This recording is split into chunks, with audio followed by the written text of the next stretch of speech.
Good evening, everyone. On behalf of the Pilot Mental Health Campaign, I would like to welcome everyone to our first ever benefit dinner here in Washington, D.C. Woo, yeah.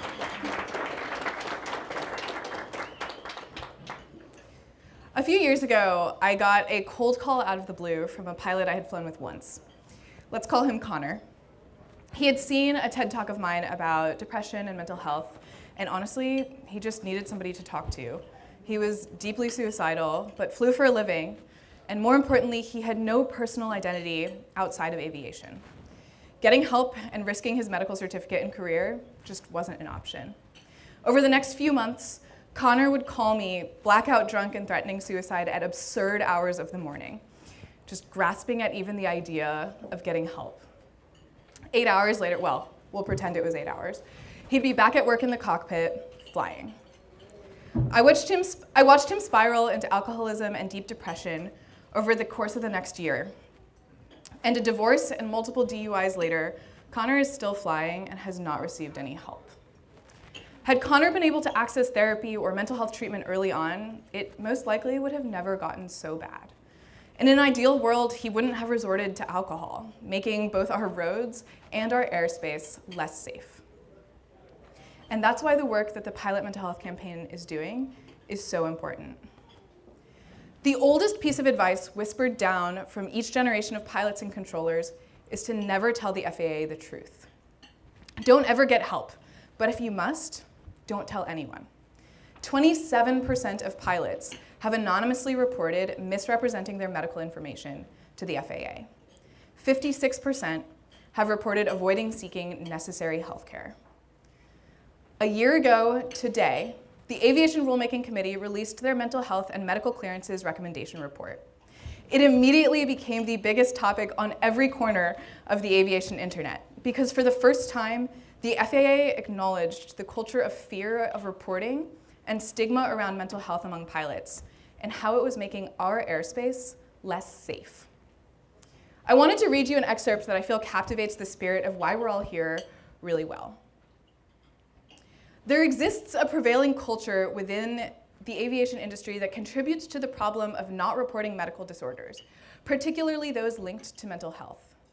This cultural barrier feeds off of fear and distrust. The fear of losing one's job, career, income, certification, professional reputation, potential prosecution, and bearing the associated stigma of these outcomes can push aviation professionals to hide mental health symptoms or conditions. Pilots and controllers are specifically trained to deal with complex emergencies as a team. However, when faced with a mental health issue, they often try to handle it alone. The culture of the professional aviator and controller has evolved over multiple generations to be one of strength, resilience, and decisiveness. But multiple generations of pilots and controllers have also encouraged firewalling of information, perpetuating a culture of healthcare avoidance for new aviators. Moreover, many pilots and controllers' sense of self-worth is attached to their job, position, and professional reputation. Anything that suggests or even hints at a potential weakness may be met with a lack of acceptance within the aviation community and further discourages one from seeking help. End quote. The now famous ARC report has been out for a year now, but unfortunately none of its recommendations have yet been enacted by the FAA. We're here in DC to garner the support of two bills that would require the FAA to enact them: the Mental Health and Aviation Act and the Aviation Medication Transparency Act. And with that, it is my distinct honor to introduce Congressman Sean Casten, a dedicated public servant, a clean energy entrepreneur, and a powerful advocate for both scientific integrity and human well-being. Representing Illinois' 6th Congressional District since 2019, Congressman Casten currently serves on the House Financial Services Committee, the Joint Economic Committee, and as Vice Chair of the Sustainable Energy and Environment Coalition. With degrees in molecular biology, biochemistry, and biochemical engineering from Dartmouth, he spent decades leading innovative efforts to reduce greenhouse gas emissions before bringing that same data-driven mindset to Congress. But beyond climate and energy, Congressman Casten has also been a leading voice in the fight to reform how we treat mental health in high-stakes professions, especially aviation. Last year, he introduced the Mental Health and Aviation Act, a bipartisan bill directing the FAA to assess and improve the way mental health is addressed in the pilot medical certification process. His legislation marked a critical step towards transparency, evidence-based policy, and safety, both for pilots and for the flying public. Please join me in welcoming Congressman Sean Casten.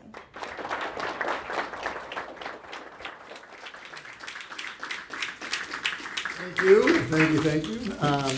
So I've just come here from sitting over in the Senate watching Cory Booker. For those of you who are following the Senate right now, Cory Booker is filibustering right now, and at 7:20 tonight will break Strom Thurmond's record for the longest ever filibuster. Strom Thurmond was filibustering to prevent the Civil Rights Act from passing.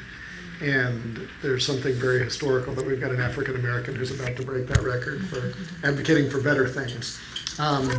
So I mention that because I got to stand here for like 24 hours to break one.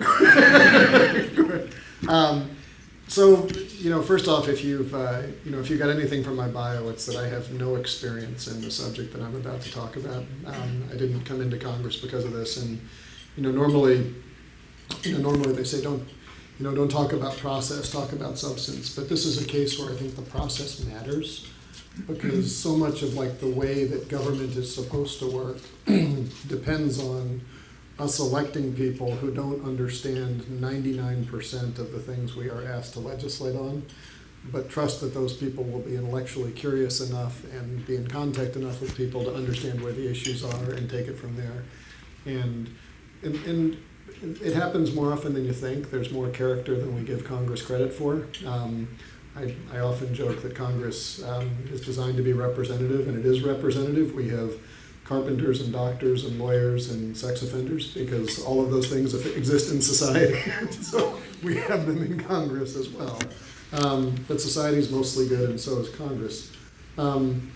This bill didn't come about because I'm a pilot. It didn't come about because I got a great personal experience with mental health. It came about because of Anne, who had reached out to our office because of her tragedy with her son and wanted to know what we could do.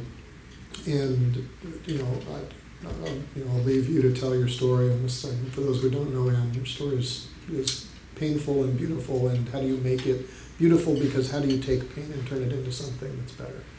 And in trying to make sure that situation didn't happen again, we just started digging into this mess that is pilot and air traffic controller mental health. And the fact that it's just insane that the more you peel this onion, the more you say, why do we stigmatize mental health, but why do we force pilots, why do we force air traffic controllers to not do things that would make them safer and would make our skies safer? And so we started digging into this. We started crafting what ultimately became the Mental Health and Aviation Bill. But as we were working on it, as one does if you're working on legislation where this is not necessarily your area of expertise, we start talking to the FAA, saying we want to get this right. Do we understand the rules properly? And sure enough, the FAA came back and said, well, we'd like to actually fix this in the upcoming ARC. So could you hold off on your legislation until we get the ARC out? And that may sound like a standoff, but that's actually what you ideally would like to hear in Congress. Because if we pass a bill in the House, who knows whether the Senate takes it up? If the Senate takes it up, will they pass it? Will the President sign it? If we can get this done by administrative action, that's great. And by and large, we were pretty happy with the ARC. There were places where, it said may where it should have said shall. And so we need to make sure that it actually gets done. And there were some structural problems that so much of what we heard in the course of talking with pilots and others was that not just the stigmatization of mental health, but the lack of AMEs to go and actually provide these resources, the lack of familiarity with these resources. So what we did in our bill as we ultimately introduced it was, number one, to make sure that the ARC is fully implemented, and then number two, to make sure that we've got funding in there to hire additional medical examiners and to really promote this bill and get it done. We were able to introduce that on a bipartisan basis last term, which is important. Unfortunately, our co-sponsor across the aisle is no longer in Congress. So we were able to find, thanks to Lucy Schmitz over here, who's been running this process for us, able to find a new Republican co-sponsor, Pete Stauber, which keeps this bipartisan, keeps it having a good path to the floor. Really pleased to announce that Ranking Member Larson on the Committee of Jurisdiction is now signing on to the bill. He has historically been, as many ranking members are, a little bit reluctant to lead bills that are within his jurisdiction because it's just sort of a practice that a lot of ranking members have, but they were super, super helpful with us with the FAA, and he's taken an interest in this issue as well. So he's on board. We want to find one more Republican, which I'm sure we're close on, just so that when it comes out there, it's got clear messaging, but we will, I don't want to get it too far ahead of Lucy, probably be dropping next week. Fingers crossed. So we'll have that piece out. As we got into this, and the Pilot Mental Health Coalition has just been fantastic on this, elevating it, educating us, also frankly educating our members, was able to, you guys have come in to do a bunch of resources to get other members to understand these issues, and everybody's shocked when they go through. I should also say you have scared the dickens out of us, because every time I talk to you, there's some other piece, or you bring in members to talk to us, there's some other piece of this onion that comes through.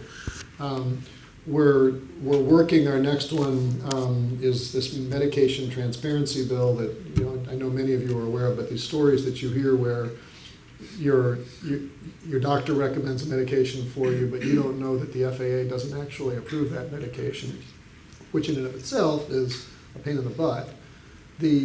So we've got the second bill that we're bringing through now to go and essentially to say to the FAA, you've got to publicize this list so that everybody knows, and the doctors who are treating people know what is the menu of options I have. I don't think we're done at that point because you still hear these stories, and I forget her name now. Maybe you remember the woman who said that she was going in. She was a pilot, was going in for a procedure, had an anesthetic recommended. And she said, no, I can't use that anesthetic, I need to use this one. And whatever the one was that was recommended was, I guess, what Michael Jackson had overdosed on. And the doctor was like, okay, I understand, I hear lots of people are asking for this now, you can't have that one, you have to use this other one. She said, no, I'm not asking because I want to do drugs. I'm telling you because otherwise I lose my ability to be a pilot. And so she was able to get it done, she had the surgery, and then found out that her insurance company said, well, we're not going to reimburse you now for the anesthesia, because that was not the script that was recommended by your doctor. Like, this stuff is, why do we make it so hard? We haven't got legislation on that one yet, but we're gonna keep working on it. But the bottom line at the end of the day is that we have to do this. We have to do this for our pilots. We have to do this for our air traffic controllers.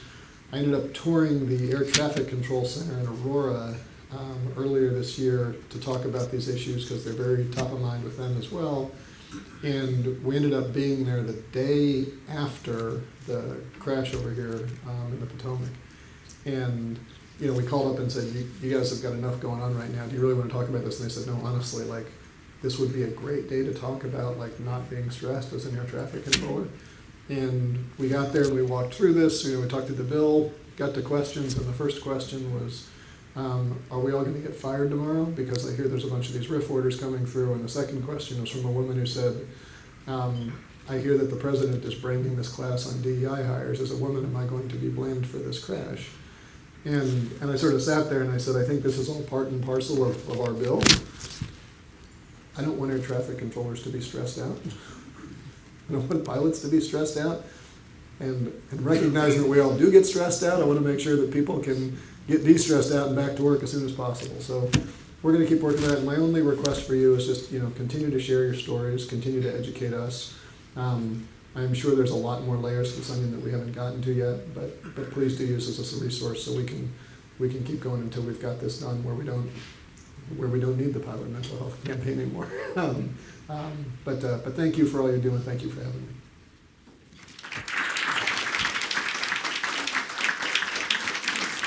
First of all, I want to say thank you so much, Representative Kasten. I've said this before last year, and it's as true as ever. It is refreshing to have a member of Congress, and as you mentioned, it's not that rare. I think a lot of people notice the more headline-worthy, ugly things, but there are a lot of members like yourself who take up an issue because they learn about it, because one of their constituents or someone close to them simply brings it to their attention. But I mean, we're a small growing, but a small organization. And the fact that you took this issue up and are still running with it more than a year later is greatly, greatly appreciated by all of us. And so I want to say how profoundly thank you. And before we go, our Executive Director, Chris, has a quick thing for you. Just as a token of appreciation, we wanted to hand off an award. Oh, so nice. So since you're the leader in this issue, we wanted to make sure that you're properly recognized as leader of mental health and aviation. Thank you very much. Thank you. I appreciate it. Thank you. And then real quick, since I was Army enlisted for a long time, I know that leaders lead, but then there's also a lot of people behind that do a lot of the work. So Lucy Schmidt, we actually have something for you as well. This is unusual. So as an advocate for mental health and aviation, we have one for Thank Lucy you as well. so much. That's so So- nice.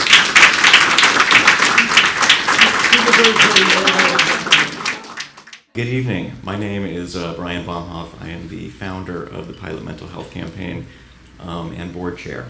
And I want to, first of all, thank you all for being here this evening. This is the first time we've had a dinner, formal dinner like this. Last year we were at a restaurant that was hastily organized at the last minute, but it was still a wonderful group of people, and we had a fantastic time. And next year it will be an even bigger room and fancier and with balloons, I promise. And dinners like this, events like this, and not just this, but all the events that we do, Oshkosh, NGPA, EAA, dozens of events that we've done. This is all because of generous sponsors and donors who are able to make this possible. And tonight we have the pleasure of having our very first industry sponsor of this dinner and our very first industry sponsor in general. And so I want to take a moment to first of all thank you to Piedmont Airlines.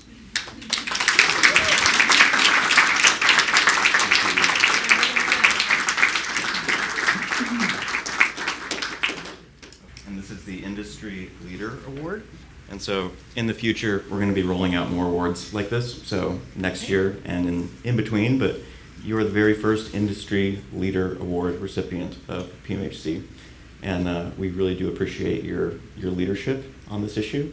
It's a common sense issue, but you are the first airline that has helped us out, and we will not forget that. And we are very appreciative.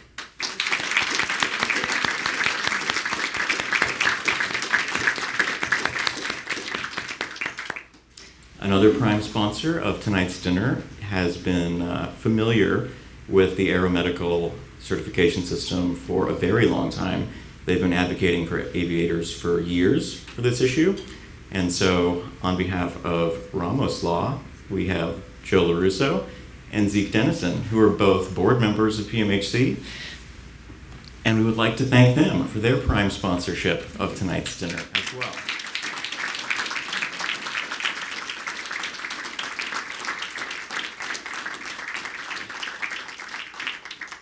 And before I started PMHC, I think it was a podcast you were on when I really understood that this was an issue that was going places, and it was very nice to hear that there was a group of people who were on the case and really care about their clients. So it's a pleasure to have you on our team. Thank you.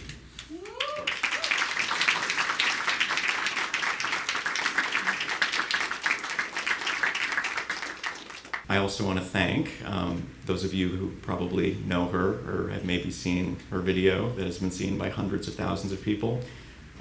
This is someone who boldly told her story before a global audience and wasn't exactly sure what the repercussions would be, what the reaction would be. And that takes uncommon strength, especially for a public figure of any kind. And so this year's Intrepid Advocacy Award proudly is presented to Zyla Foxlin.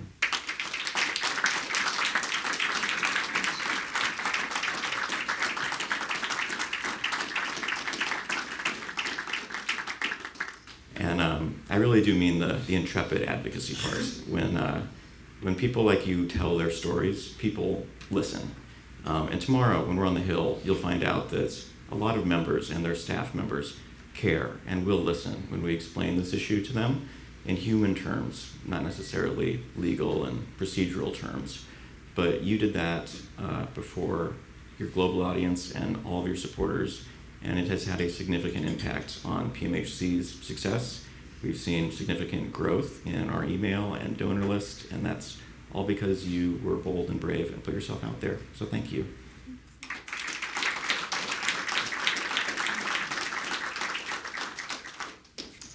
Next up, this is the beginning of what will be an annual award series, but I have a couple of awards for some people on our own team. So putting together this event was logistically challenging. This was not something I could have done myself. It would have looked a bit haphazard. Would have been running around half-dressed, kind of putting everything up, and this would have been like halfway down. But there are some people in the room who really, really poured their heart and soul into this event and PMHC in general. And so I want to start off by presenting the Volunteer Leadership Award this year to Zachary Friedman.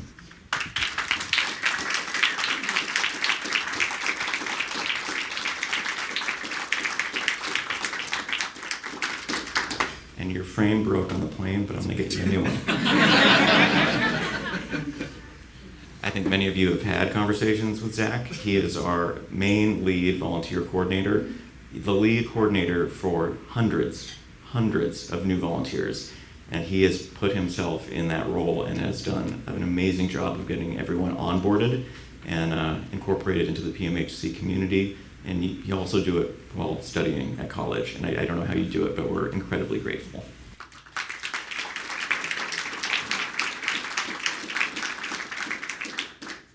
And finally, there's a team member who's been with us since the very beginning. She is on our board of directors, and she has been doing an outsized role in her job as our events coordinator. It is things like this, like Oshkosh, like NGPA, like Sun and Fun, and the things that she has been able to do, again, also in her free time. PMHC is a 100% volunteer organization. Emmy Miller, we have the Game Changer Award because your participation is a game changer.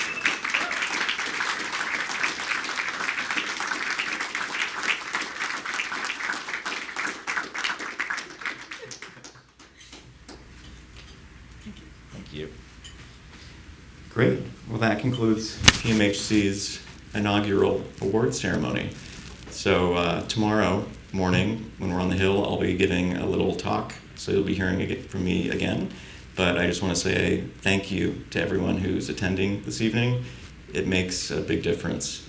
It's a really big deal. So I look forward to meeting you all later tonight and tomorrow when we hit the Hill, because it's a big deal to do that, especially for this group of people who have not had our voices heard to the extent that we should. So each and every one of you should be proud to be here and deeply appreciated. And I'm going to hand it off to Zyla.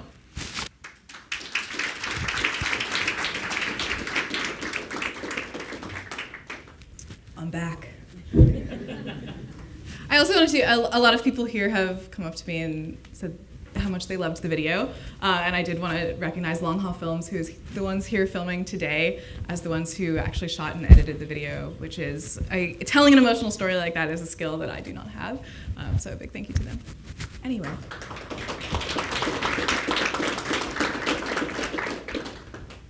We were actually talking about showing the video here today, and then we weren't sure about the AV system, so then I have to give a talk instead, which is so much worse, but here we are.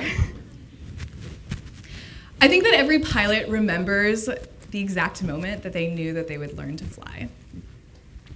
I've never believed in love at first sight, but I sure believe in love at first flight, am I right?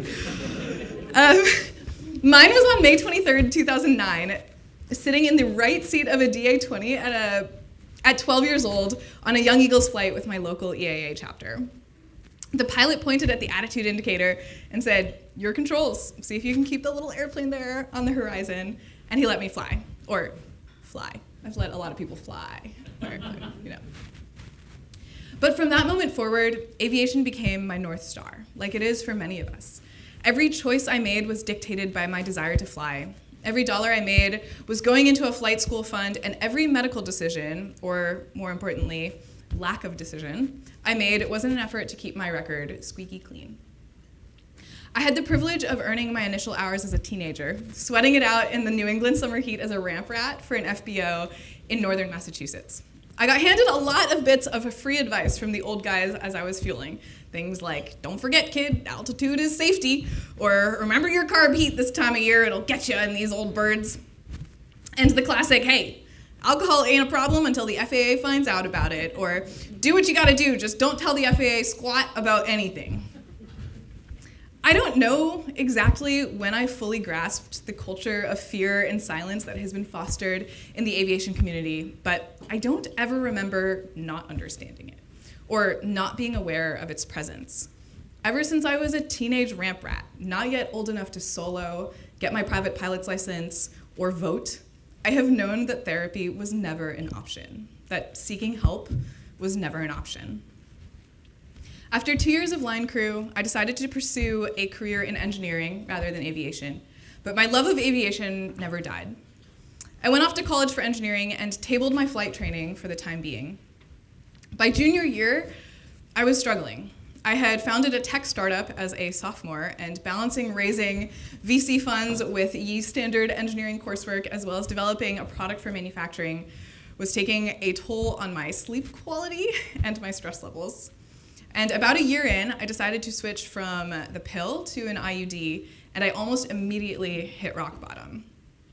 I know many of us in this room have been there, and that's why we're here, but for anyone who hasn't, it's a hopelessness that's like almost impossible to describe. I desperately needed help, and I knew that I needed help, but I just couldn't let go of that part of me that still needed to fly. One of the conversations I remember most distinctly around that time was with my best friend in college, and we were sitting in this crummy basement office of this crummy engineering building talking about whether or not I could or should try going over to university counseling services. You're protected by HIPAA, he kept arguing. The FAA will never be able to see any of these notes, just don't tell them. University counseling services isn't connected to any hospital network. Literally no one will ever see that you were there. It's like we're on this little protected island, like what happens on campus stays on campus. And so after a while, he talked me into it. I went over there, I got help, and I got better really quickly. But those notes did get turned over to the FAA, but I'm skipping ahead. 5 years later, everything in my life was going really well. I had graduated from college with my brand spanking new engineering degree, launched my YouTube channel, and was starting to see real traction online. I moved to Los Angeles, connected with the Southern California tail dragger scene, and bought my very own 1946 Cessna 140. A little 85 horsepower dream that I have flown solo coast to coast, Boston to LA, all up and down the West Coast, around Oregon, by the Golden Gate Bridge, over Yosemite, through all the high deserts. I was finally getting to build some of my dream projects, and then my IUD hit its 5-year expiration date. So I went in for a routine visit to get it replaced, and just like that, I hit rock bottom again with no external explanation except for this IUD. For those of you who don't know, an IUD is a form of hormonal birth control. And that's how I realized what had happened to me in college as well. I did a bunch of research on IUDs and realized that there really wasn't that much research, which made me incredibly upset as a woman. But you weren't here to hear me wax poetic on the state of women's health. The TLDR is that I thought about it really long and hard, and I decided that I had worked so hard to build a platform where people listen to me, and so I should use that platform for good. So I made a video about my experiences with my IUDs and how I was treated by my gynecologist, who didn't believe me. And I posted it to my YouTube channel, where it has now been seen by several 100,000 people. I posted that video knowing that being hotline reported was a risk that I was taking, but it was a risk that I was willing to take because I felt that what I needed to say was important enough. And sure enough, about 2 months later, I received that letter from the FAA, the one that we're all really scared of. And thus began my journey through the complicated, expensive, bureaucratic web of the FAA's aeromedical division.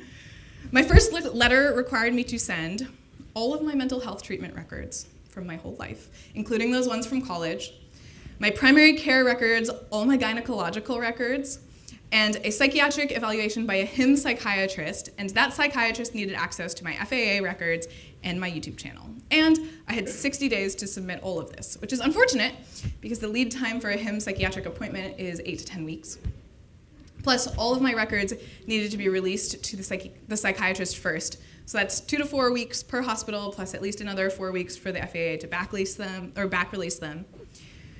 So my step one was for me to quickly hire an aviation lawyer to write me a letter requesting an extension. So that's the first $2,000 I spent on this process, and that request was rejected.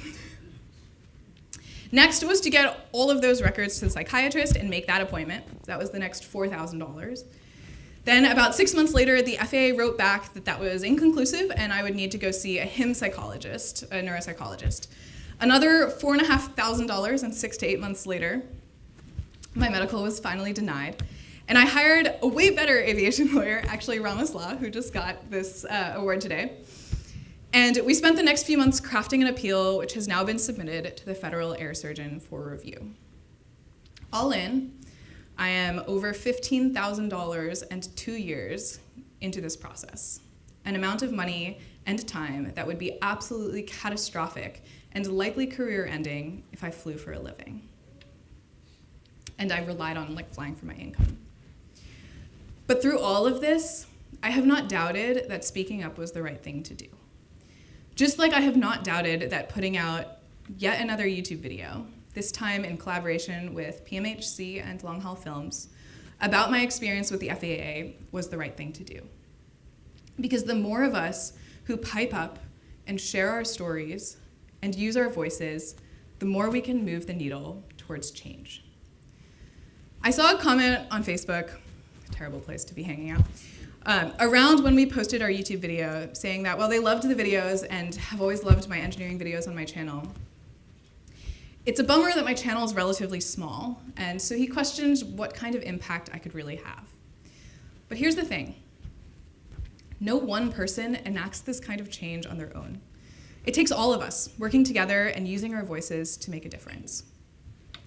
I had the great privilege of running into Ann Suh in the lobby, and she thanked me for posting my video and said that several people at the PMHC meeting she was at today felt empowered to speak up and be here this week because they saw me use my voice. To which I responded, that's really funny because I felt empowered to speak up because I saw you use your voice and tell your story. Thank you again. And this is the snowball effect we're working towards. Each of us encouraging just a few more folks to fight alongside of us. To fight for a future where the next little Zyla won't spend her teenage years hiding from medical care.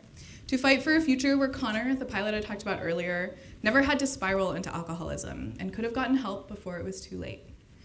And to fight for a future where our airspace is the safest that it can be.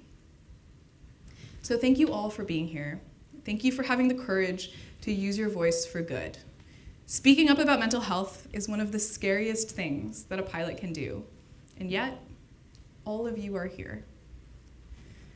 And with that, I'm excited to introduce you to a man helping lead this charge.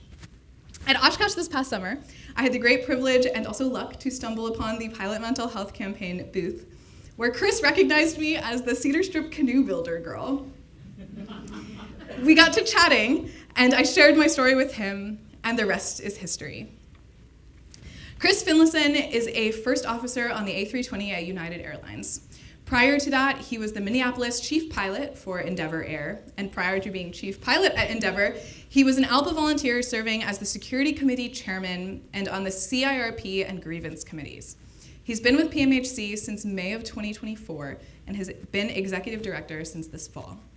Please join me in welcoming PMHC's executive director, Chris Finlayson.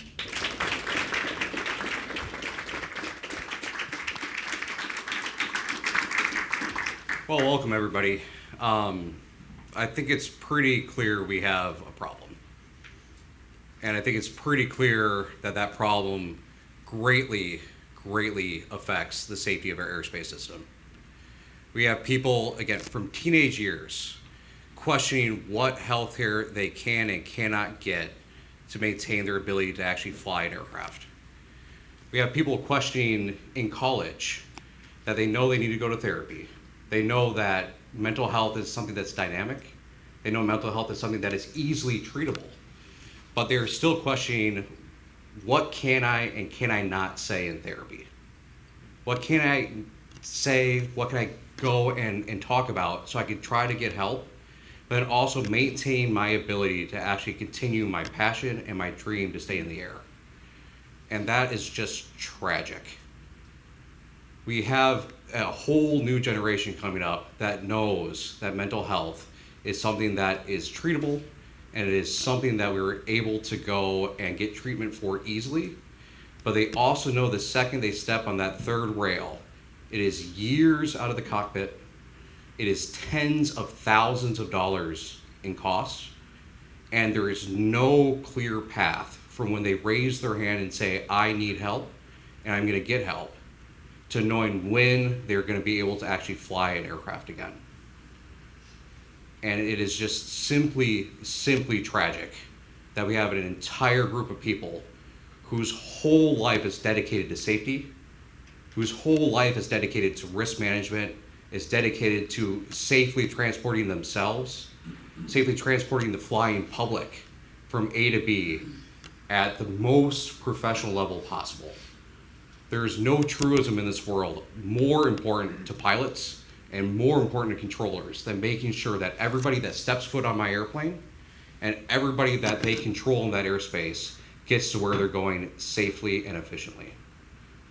And yet, we're able to go and maintain our physical health. We're able to maintain all of these things that will stop us from going and seeking extreme care on the physical side. But the second that we raise our hands and say, look, I need to go and take a beat, I need to go and talk to somebody, I need some temporary treatment to get through a normal thing that we all deal with as humans, that they know that all of a sudden they're going to get hit with something that's going to cost tens of thousands of dollars. It's going to go and take years, and they have no earthly idea what it's going to take to actually accomplish it. And with that, though, we also have talked about tonight a pretty clear solution to what that problem is. And right now, legislatively, that solution is the Mental Health and Aviation Act, and it's the Aviation Medication Transparency Act. These two bills, for the first time, put mental health for aviators and mental health for controllers at the forefront. And finally, people are starting to hear the fact that a tragedy is happening right now, that this needs to change, and ultimately, safety of our airspace system is at risk. And the only thing holding that airspace together right now is the fact that we have professional pilots and professional air traffic controllers that put safety above all. To the point where when they show up to work, they will do whatever it takes to make sure that it's safe. But then when they go home, when they go back to their loved ones, when they go back to their life, they're in shambles because they cannot go and maintain that level of professionalism without help. And the Mental Health and Aviation Act will go and finally clear the way to go and make that happen. One thing that I really love telling legislators when I meet with them is the fact that I've been out of the cockpit now since about December of 2021. Right now, PMHC was founded in the summer of 2023. After that, we were able to go and participate in the NTSB roundtable that winter of 2023. We got language in the FAA Reauthorization in May of 2024. We had several subject matter experts on the Aviation Rulemaking Committee that had their report come out exactly a year ago today. And we were able to get legislation on the floor of Congress in August of 2024. We actually we formed a nonprofit and got legislation on the floor of the House of Representatives all faster than it took me to get a denial from the FAA. And again, that's one thing that makes people's jaws drop. And here, it is a literal joke because we all understand that it is faster to go and hire lobbyists, write law, and change law than it is to wait on the FAA. And that is just a truism that we get to live in now that is only getting worse. And then we also have the Transparency Act, which again, basic common sense things that will only increase safety. So that way, when we go and see our primary care doctors, we're able to go and say, hey, I have this temporary problem, or I have this minor problem. I may need high blood pressure medication. I may need a high cholesterol medication. I might have these minor things that, nice and easy, that everybody should be able to deal with, but I have no idea what medication I could take. I have no idea what the ramifications are of a certain medication. And my doctor doesn't know the ramifications of those things either. It should be easy for me to pull up my, I have literally the world's information in my pocket every day. And I can't go and tell my primary care doctor what I can and cannot take. And they cannot go and call the FAA right now and ask what they can and cannot prescribe their patients.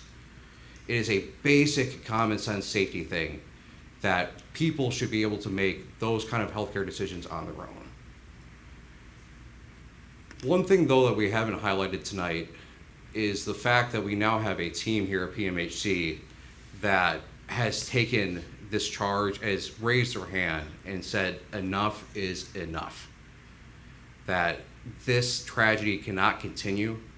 This is something that needs to change now.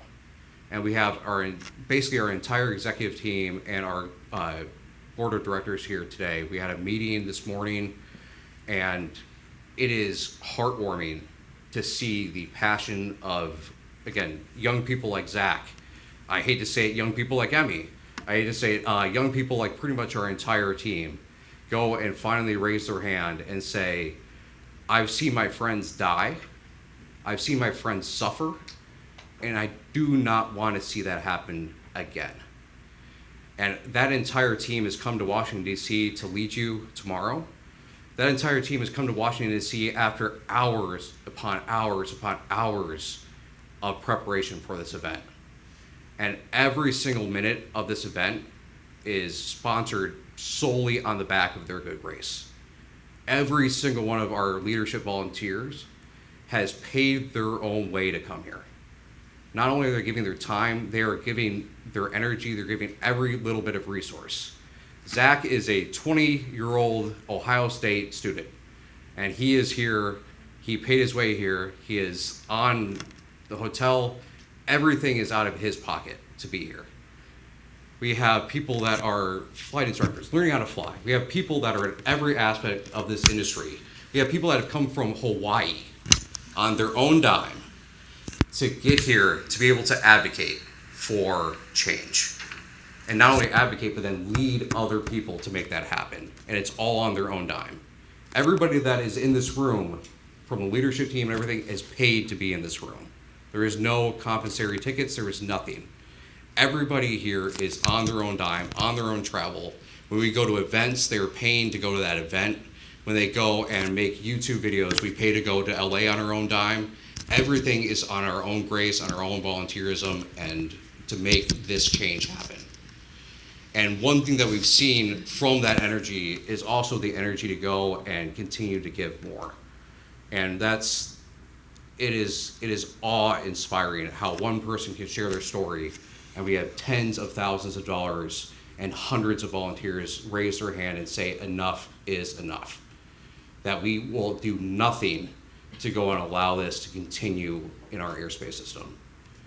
And that's one thing that I want to ask everybody in this room tonight too, is if you could continue to go and give to PMHC, if you continue to go and support the volunteers, that way hopefully we could go and help people like Zach, help people like Lila, help people like the Lou Russo and Ramos Law team, help Sarah and Carlos come from the islands with their family, to give them a little bit of benefit, so that way not only are they giving their time, their energy, their passion, but they're not giving their resources.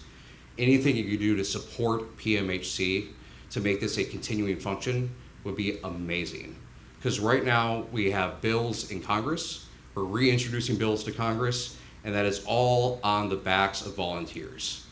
That is not out of any sort of salary, that's on nothing. That is purely on volunteer support and purely on grassroots organizing, except for the wonderful support we have from Peabody tonight and the wonderful support we have from Ramos. Everything has been grassroots. So if you please go and look into whatever resources you have to continue to support Pilot Mental Health Campaign. we're looking for as many monthly contributions as we can. One thing that we have is a requirement for our executive team as well is that they have to give monthly contributions. So every executive member will give a monthly contribution to the organization. As executive director, I go and give $84 every single month because I know that if I give $84 a month, that equals about $1,000 at the end of the year. I just ask you to go and at least match what the executive team does. If you can't match the volunteerism, please match their donation. If you can match their donation, then please match their volunteerism. If you go and can match your I won't get into a circle there, but anything you guys can do to help support this. If we're able to go and found a nonprofit in less than a year, get 2 bills of legislation on the floor of Congress, get language into the FAA Reauthorization, have subject matter experts on Aviation Rule Committee, think what we could do with all of your support. Think what you can do when we actually have the ability to go and get that outreach, to be able to support volunteers, to be able to support everybody who wants to speak out about this issue. It is literally limitless what we get accomplished if we have that backing from everybody in this room, everybody's family, everything that we have to give to show that we are not going to let this tragedy and this frankly archaic process continue. I want to thank everybody sincerely from the bottom of my heart of coming tonight. I want to thank everybody who's going to the Hill tomorrow.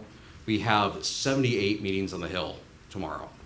We are meeting with Representative Caston. We're meeting with several members of the Transportation Infrastructure Committee. We're meeting with the leaders of the Transportation and Infrastructure Committee. We're meeting with Senator Cruz, who leads the Senate Commerce Committee.